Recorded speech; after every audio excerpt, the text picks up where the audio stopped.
Serial Kitabut Tauhid bagian 51. Pelajaran dari kisah kematian Abu Talib. Dalam sebuah hadis yang sahih dari ayah Sa'id ibn al-Musayyib yang tercantum dalam Sahih Al-Bukhari dan Sahih Muslim, disebutkan bahwasanya manakala Abu Talib dalam keadaan sakaratul maut, Rasulullah SAW mendatanginya. Ketika itu Abdullah ibnu Abi Umayyah dan Abu Jahal sudah berada di rumah Abu Talib. Rasulullah SAW berkata kepada pamannya Abu Talib, "Ya Ham, qul la ilaha illallah kalimatan uhajju laka biha indallah." Wahai paman, ucapkanlah la ilaha illallah, tidak ada ilah yang berhak untuk diibadahi dengan benar kecuali Allah semata. Dengan kalimat ini aku akan membelamu kelak di sisi Allah Subhanahu wa taala. Faqala lahu, lantas Abu Jahal dan Abdullah ibnu Abi Umayyah berkata kepada Abu Talib, "Atarghabu an millati Abdul Muttalib?" Apakah engkau benci dengan agama Abdul Muttalib, agama bapakmu, agama nenek moyangmu? Nabi SAW terus mengulangi ajakan beliau agar pamannya mau mengucapkan la ilaha illallah. Namun kalimat terakhir yang diucapkan oleh Abu Talib adalah dia tetap berada di atas agama bapaknya, agama nenek moyangnya. Dia enggan untuk mengucapkan la ilaha illallah.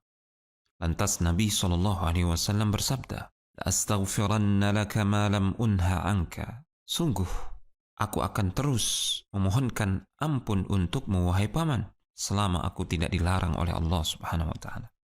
Maka Allah Subhanahu wa ta'ala menurunkan ayat dalam surat At-Taubah ayat 113. "Ma kana lin-nabiyyi wal-ladzina amanu ay yastaghfiru lil-musyrikin walau kanu uli qurba." Tidak sepatutnya bagi nabi dan orang-orang yang beriman memintakan ampun kepada Allah Subhanahu wa ta'ala bagi orang-orang musyrik walaupun orang-orang musyrik itu adalah kaum kerabatnya.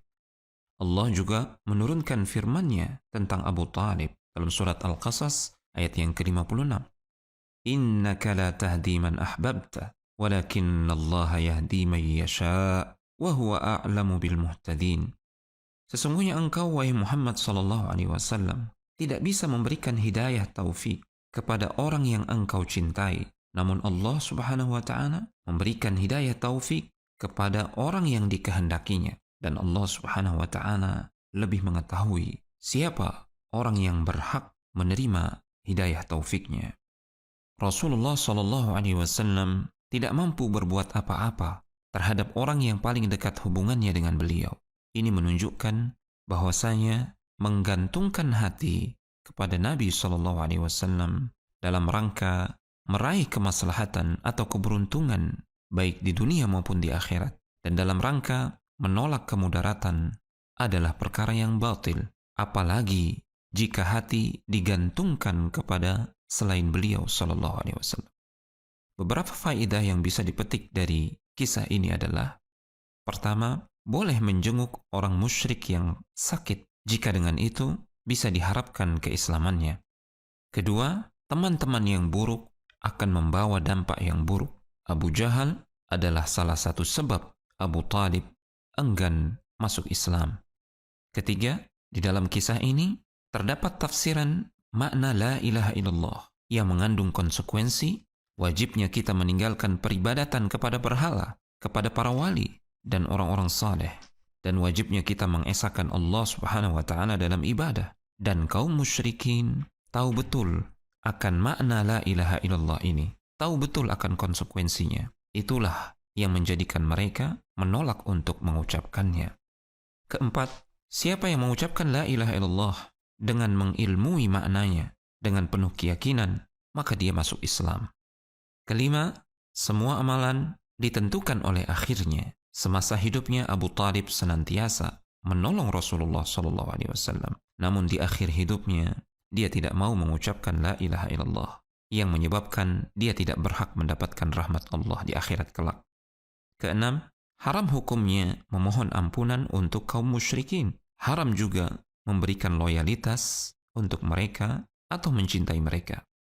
Ketujuh, menggantungkan hati kepada Nabi SAW, apalagi kepada selain beliau dalam rangka meraih kemaslahatan dan menolak kemudaratan adalah perkara yang batil. Kedelapan, kisah ini mengandung bantahan terhadap mereka yang menyangka bahwasanya Abu Talib mati di atas keislaman.